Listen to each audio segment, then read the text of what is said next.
is Dr. Megan Koschnick, who is a child clinical psychologist in private practice in Indianapolis, Indiana, and works as a consultant for the St. Vincent Primary Care Residency programs. She trains young physicians to identify and treat behavioral health issues in children. I understand it, I have it on good counsel, that she has actually been engaged to work with the Ohio General Assembly. That was also a joke. Really. She's a child clinical psychologist. Senator Eaker, could we use one of those? Yes, we could. I got a name in from him. She's a member of the American Psychological Association, the International OC Foundation, and the Indiana Psychological Association. Give it up for Dr. Koschnick.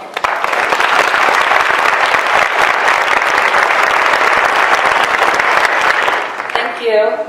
I just want to thank the organizers for inviting me to come here.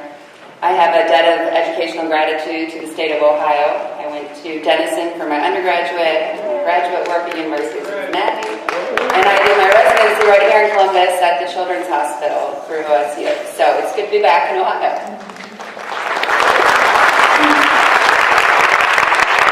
So I was asked to do a presentation on whether or not the Common Core standards are developmentally appropriate. And I was asked to do this one other time back in September at Notre Dame.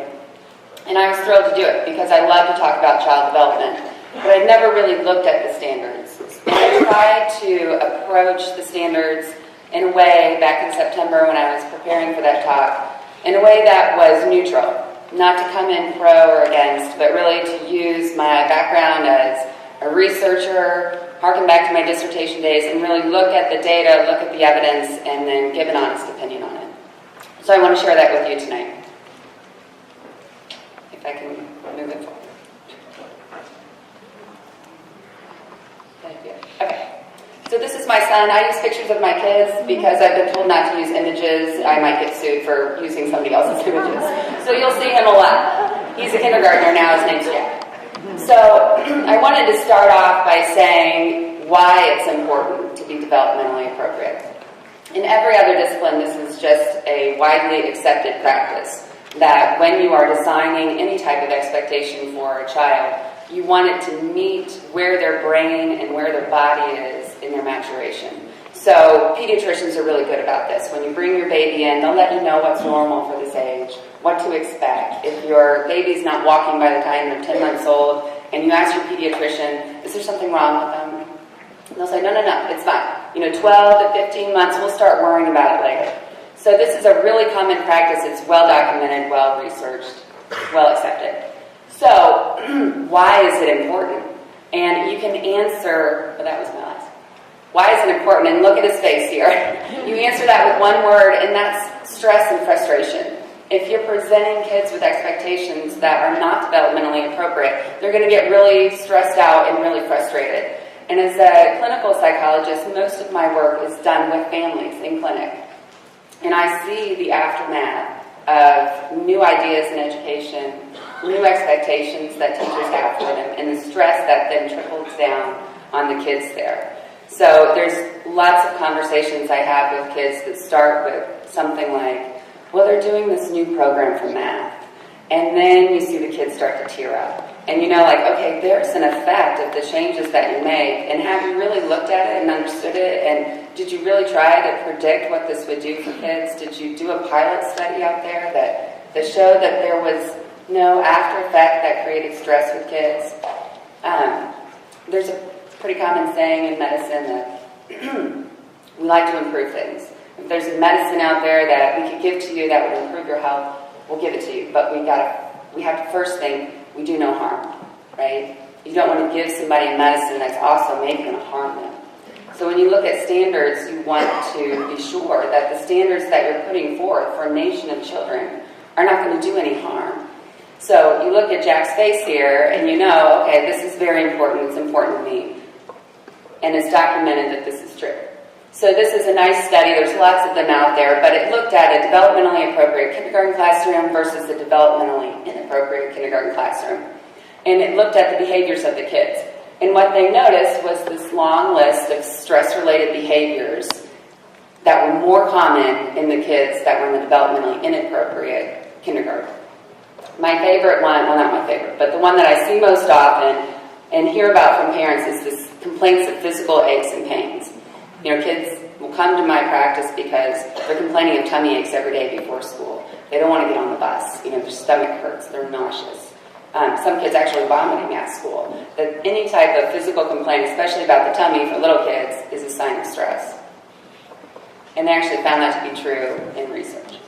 So there's other consequences too. The idea that you're trying to set forth a standard that matches where the kid's brain is developmentally really minimizes the stress, which is good, but it also maximizes how much they can learn. There's a sweet spot for everything that they learn that you want to really hit them at that spot where their brain is really capable and ready for that information. So one of the other consequences is that there's all these standards that you could give them that are developmentally appropriate. But if you even have one standard that isn't developmentally appropriate, you're going to have to spend a lot of time on that standard because the teacher's going to be worried about these standardized tests that are coming through. And they want all their students to achieve all the standards. So even one standard that's not developmentally appropriate could take up way more time in the classroom than it really should. So there's not going to be time for the stuff that really is developmentally appropriate, no time for repetition of that, and really no time for mastery of the subject material.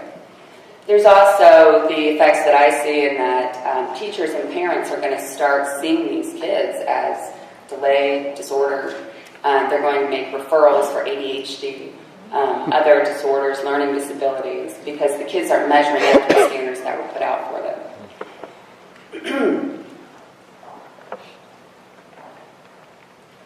Okay. So the other good reason not to do it is that it doesn't work. That when research looks at okay, let's hit these kindergartners with this big academic stuff and have them doing worksheets and not playing outside and not exploring things. Let's have them really drill them with academic skills. We know that that doesn't really work. That at the end of that, they're not really doing better academically than other kids. If there's any gain, it's like gone by third grade. So it's really not worth it for that perspective too, is because it doesn't work. And it has that last part there, I see very clearly, clinically, they saw it in research, that their attitudes about school become negative early. And I always try to tell parents and teachers, like, school is a marathon, it is not a sprint. You do not come into kindergarten saying, I'm going to make them read all of this material by the end of kindergarten, because this child has to go to school for many, many years. I went to school for like 22 years or something like that. You don't want to burn them out when they come in kindergarten with a negative attitude about school. So, in order to answer this question, we have to start off with what is some normal child development. So, if I could put it in one sentence, it would be, kids' brains are not the same as adults' brains. And we generally do a pretty good job of understanding this. When our kids are babies and toddlers, it's pretty easy to identify and see that they're not responsible for the same things that adults are responsible for. However, once they start to talk and they get around 5, 6 years of age, school age, it's harder to tell the difference in their development. Most people walking around can't really tell you what's the developmental difference between a 5-year-old and a 7-year-old, 7-year-old and a 9-year-old. Unless you study this on a regular basis, you're not going to really understand or know what to say to that question. So we have to pay attention to it, not just when they're babies, but all the way through their development. So, most of you have probably heard of Piaget. He's kind of like a classic of child development. And I am going to try to give you a crash course in child development in 4 slides. So he divided all of child development down to these 4 developmental periods. The age range is kind of flexible, but this is in general, the sensory motor age is 0 to 2 years of age. So this is the one, everything goes in their mouth. They explore everything physically. They have to go over, look at it, touch it, and feel it to learn about the world. That's normal. We wouldn't expect a child not to learn in this way, and we wouldn't want to try to block them from learning in this way. Sometimes it's tempting to try to speed up their development a little bit, because parents can be ambitious, right? They can be really competitive about their child. Have you ever heard of the DVD, My Baby Can Read? Yeah. It's sold a lot of DVDs. I looked last night just to make sure they're still in business. It's now translated into like 4 different languages. And lots of my friends bought it, and I think that some of their babies actually could read the word that was on the screen. But what it risks there is that your baby has to watch this DVD twice a day. And you think, okay, is that really developmentally appropriate for a kid to be in front of a TV screen twice a day watching a DVD? Probably not. So I'd like to first see, like, okay, first we're not doing any harm, right? That the baby's supposed to be learning to crawl, which is a really important thing for babies to be doing because that's the baby's method of learning depth perception. It's how they learn how to keep themselves safe away from their parents. So any intervention that you do, you want to make sure that you're not impeding these other things that they're supposed to be learning.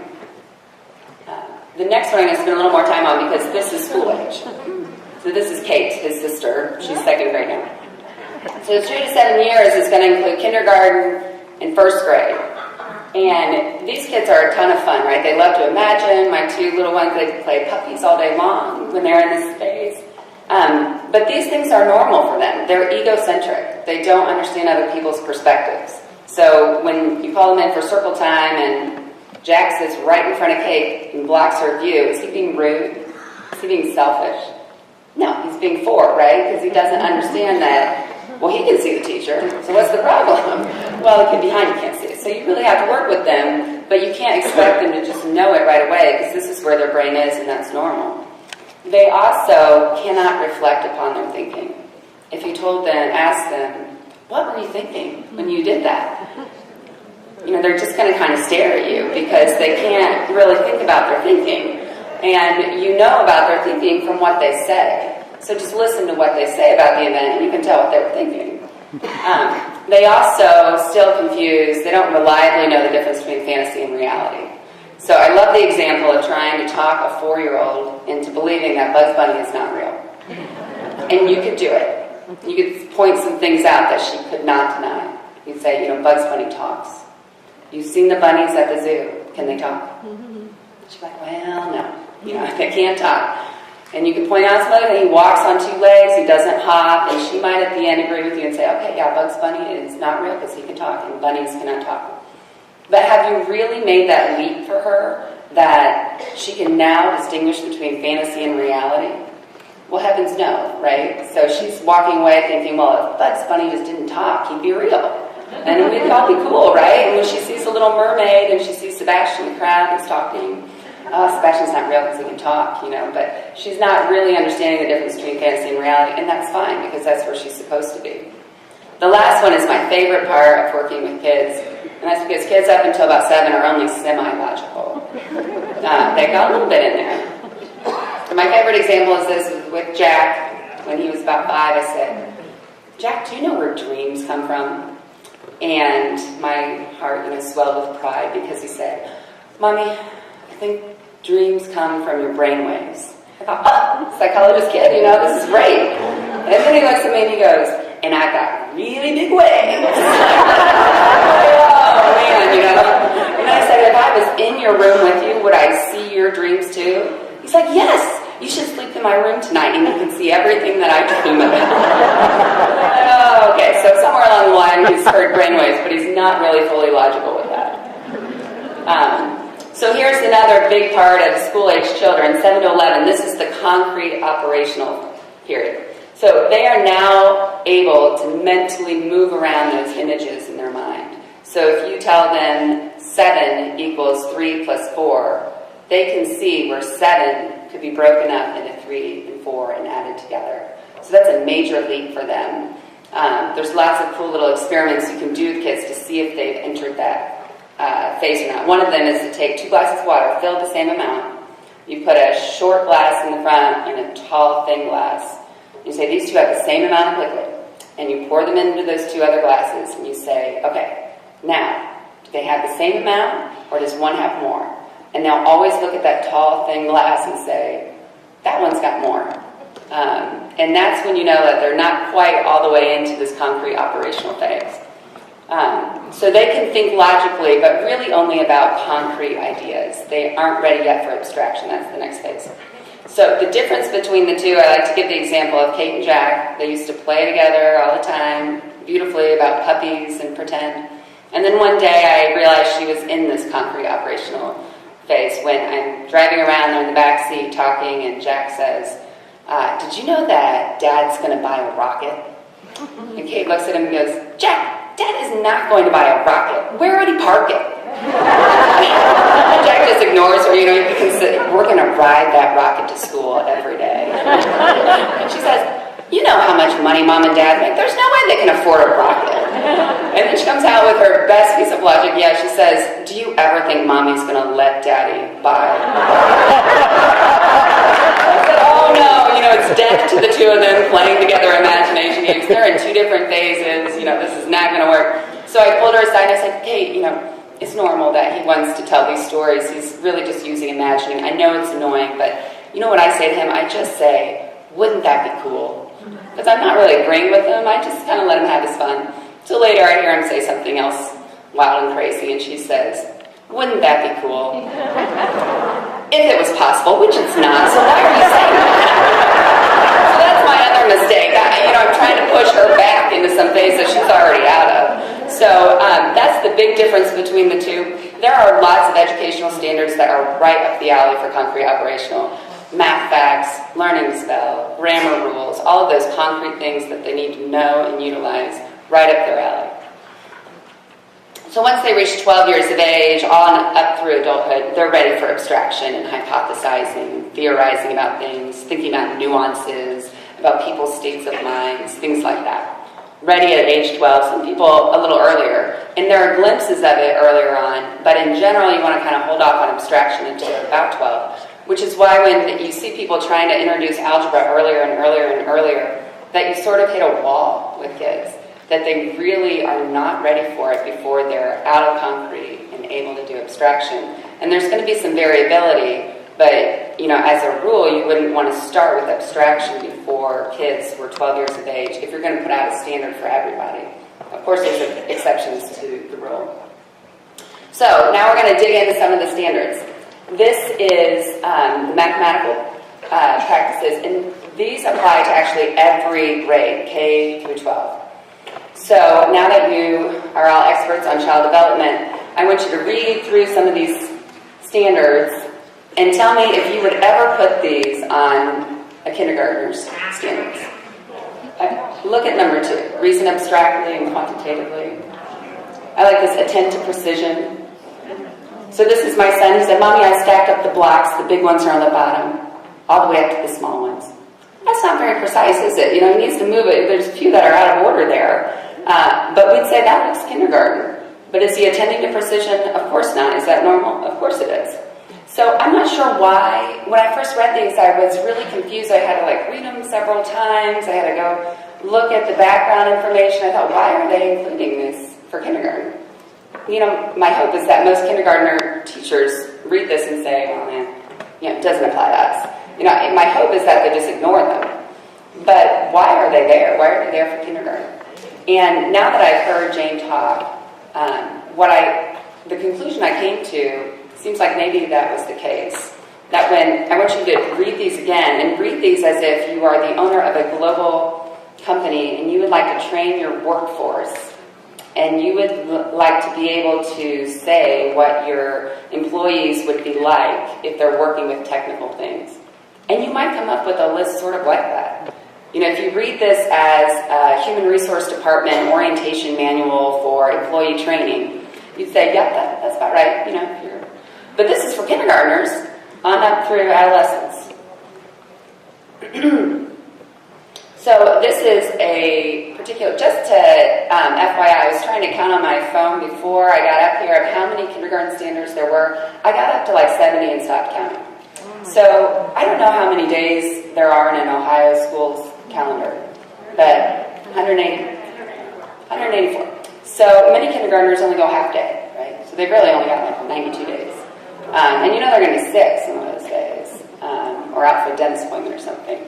So they've got, it's kind of like a standard a day. And so you have to nail these down in about one day. You're going to stretch it out over different days, but it's about a standard a day. So that's a lot of pressure for a kindergarten teacher to be under. And these are just some of the math standards that were there. I'm really interested in math facts because my daughter is kind of going through that right now. We just Started in first grade, continuing in second grade. So I'm kind of interested in math facts. And this one down here, I fluently add and subtract within 5. And it's not that hard, it just goes up to 5. But I wonder, why are you introducing it in kindergarten? Some of these kids are 5 or 6, and they're learning to count and one-to-one correspondence and all these things that are right up their alley. They're not yet in that they're in the pre-operational phase. So they're not really able to move things around mentally, symbols and things like that in their brain. And you're really asking them to do that. And fluently means you know it within 3 seconds. That's quick.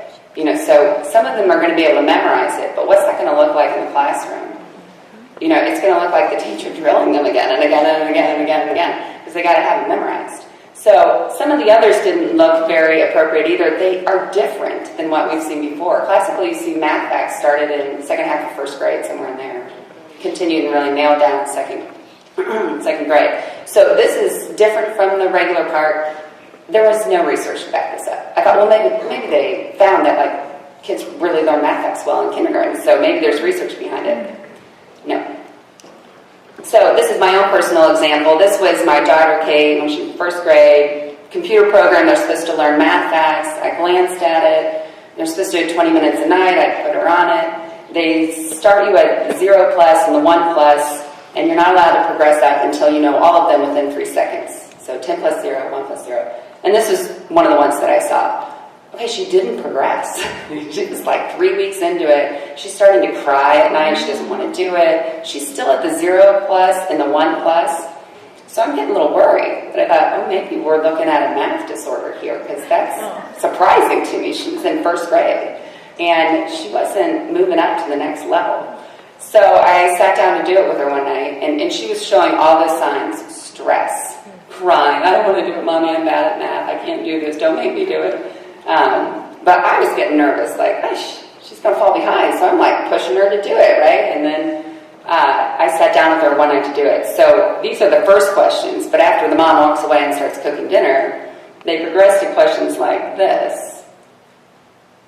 And I thought, well, that's not addition. That takes me a second to orient to, like, what are you asking her? Okay, wait a minute. She's asking 11 minus 10 equals 1. The answer is 1. So I thought, okay, that's why she's not getting it in 3 seconds. She's a little bit, wants to get it right, wants to be cautious. She's kind of a look-see. So it made sense. I went in and asked the teacher, I said, are you okay with me doing a different program? Wonderful teacher, great school. She said, yes, whatever you want to do is fine. We just want her to practice 20 minutes a night. Don't worry about that program. And I said, just out of curiosity, why do they do it that way? Because it seems like you're sort of taking a child who's new to something, you're making it way more complicated. And she said, well, it gets them ready for algebra. How about we wait until she's a little bit older and let's work on math facts here. But it gets them ready for algebra if you move the box around, because you move the X around, and that was the logic. So here's a third grade goal. This is English and language arts. So you're supposed to distinguish shades of meaning among related words that describe states of mind or degrees of certainty, new, believed, suspected, heard from. So I don't know why this is in there. It seems a little arbitrary and kind of out in left field. Like, why is this important when they are 8 years old? We also know that they're not real good at abstraction yet, because they're only 8. They're better with the concrete stuff. So if you said, can define words that describe states of mind, perfect. Can describe the difference between the nuances, all of that sounds a lot like abstraction. And so my favorite game now is to ask 8-year-olds, what's the difference between knew and believed? They always give about the same answer. Well, when you know something, you know it. And if you believe something, you believe it. That's right. Or they can give you a definition of the two, but they can't cross it over yet. And I'm not worried about that, because I know that they'll be ready to do it, and you won't even probably have to teach it to them if you wait until they're about 12. So some of these standards got my attention because they're listed under speaking, listening, or writing, but they really seem like social and emotional goals. And if I'm going to define a social and emotional goal for a kindergartner, it's that you are leaving your parents for the first time to go have the school experience, and we want you to feel industrious, and we want you to feel proud and like you're an independent person who can do creative things. So this is Jack. I visited him in school. He wanted me to take his picture with his sandcastle that he built. And that kind of sums it all up. Feeling independent and like you've done a good job. So this is one of the kindergarten writing goals. With guidance and support from adults, respond to questions and suggestions from peers and add details to strengthen writing as needed. This is one of Kate's kindergarten essays. I am going to have a play date with Lola. This is the circle time. Those two boys over there that's Jack and Teddy, their cousin. They're supposed to be giving her feedback on her writing. What do you think they're going to give her feedback? What are they going to say? And then the poor girl's got to go to the writing table and erase what she wrote and write down their suggestions. So really her essay and her grade is dependent on the suggestions from these two yokels over here who don't appear to be paying any attention, right? So you got to wonder, but then when you read this and you think of a future employee, your workforce here, makes more sense, right? If they have to work in a committee to design a program, you want them to be able to work and incorporate suggestions from people. So no research on this standard, whether it's going to be healthy or not. These were my hypotheses, yet to be tested. I think it's going to lead to lots of creativity, because who's going to stick their neck out there to really put their all in a project that their peers are going to, change? There'll be frustration, possibly conflict out on the playground, not sure. Lots of tears. Here's another speaking and listening goal, but I think it's a social emotional goal. They speak audibly, express thoughts, feelings, and ideas clearly. Is there a wife in here who thinks their husband can do this? Grown men, grown women. These are goals I have for adults in therapy, really. They're goals I have for myself. And here's first grade. This one is one of my favorite. Build on others' talk in conversations by responding to the comments of others through multiple exchanges. Where have I heard multiple exchanges? I think I actually heard that at orientation for the hospital from the Human Resource Department about how to work in group and have multiple exchanges. But this is for first graders here. So I got to thinking that maybe these are the multiple exchanges that are going on here. Here's second grade. I actually read this to my second grader, Kate, and she burst out laughing. I thought that was so funny. I said, does this sound like your classroom? Follow agreed upon rules for discussions. For example, gaining the floor in respectful ways, listening to others with care, speaking one at a time about the topics and texts under discussion. I said, is that, do you guys have rules about, she said, well, you raised your hand. You want to talk. And I said, well, what do you do if the teacher's not there and you're working in a group? She said, we do rock, paper, scissors. Okay. If that counts, then that's second grade. But when I read that, that's human resource telling me what kind of employee I should be. So how did this happen? As I read the standards, I kept searching for okay, there's got to be some explanation for this. And part of the explanation is that when I look at the committees, there are no early childhood experts in there. There was one elementary school teacher, maybe two. So these people are trying to design standards for a population and age that they don't know a whole lot about. So if you look at the National Association of Educators of Young Children, it's probably the foremost national organization on it. Their position statement on it is something like problems and possibilities. It says something like that. I'll summarize it by saying, they say, oh God, we're stuck with this. What are we going to do? They lay out some suggestions there. There's a joint statement signed by, it's kind of the who's who of child development in the United States. They all got together and issued a joint statement that came out against the Common Core standards for kindergartners, first grade, second, and third graders. That included 3 vice presidents of the NAUIC. The other part is that, okay, if you're not going to make them developmentally appropriate, please tell me they work, right? Please tell me that you piloted these, there's research behind them. This is what standards look like in other disciplines. This is just a random one I pulled out of the Journal of Child and Adolescent Psychiatry for OCD. It says, for moderate to severe OCD, medication is indicated in addition to CBT. They're going to give you this wording afterwards, and it even says how researched the standard is. So this one actually is in these double-blind research placebo studies that have been replicated and replicated. And they're going to tell you if there's one that they're going to put out there that really hasn't been researched, and they're going to call that an option. So when you look at the Common Core standards, do they have little names after it with dates that say, this was researched here, this was piloted here, this was done here? No, they don't. The research that they'll say, they're research-based. When I looked into the research, it's really just statistics.